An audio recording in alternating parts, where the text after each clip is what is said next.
British and European Union negotiators have reportedly agreed the terms of the Brexit financial settlement, in what would be a major breakthrough ahead of a make-or-break summit in Brussels next month.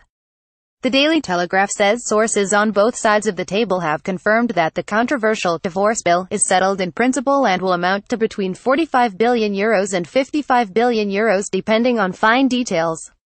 Diplomatic sources meanwhile similarly told the Financial Times that the UK has agreed to take on €100 billion of liabilities with an aim to pay less than half of that in net payments over the long term. Theresa May will offer to pay £40 billion for divorce bill if trade talks begin. A spokesperson for the European Commission's negotiating team would not comment on the reports on Tuesday evening as the news broke, while British officials said they didn't recognise the figures reported by the newspaper. Whether an agreement has been reached or not, multiple Brussels sources told The Independent that the financial settlement had been eclipsed by the Irish border issue and citizens' rights in recent days, a sign it is no longer the main sticking point in discussions. Sub-issues within citizens' rights yet to be resolved are thought to still include the role of the European Court of Justice and the export of benefits, while the question of what the Irish border will look like after Brexit has so far proved intractable in a very public way.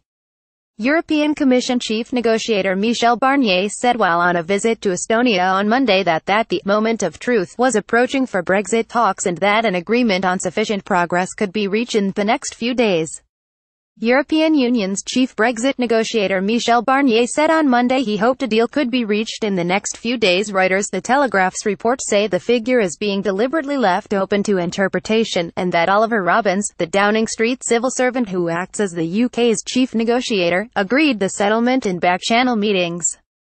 At the end of last week, Theresa May said in her Florence speech that no EU country need to pay more or receive less over the remainder of the current budget plan as a result of our decision to leave, and that the UK will honour commitments we have made during the period of our membership.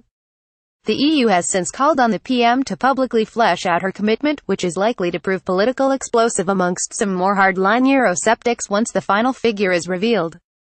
A spokesman for the Department for Exiting the European Union said, intensive talks between the UK and the European Commission continue to take place in Brussels this week as we seek to reach an agreement. We are exploring how we can continue to build on recent momentum in the talks so that together we can move the negotiations on to the next phase and discuss our future partnership. More about Brexit financial settlement. Michel Barnier reuse content.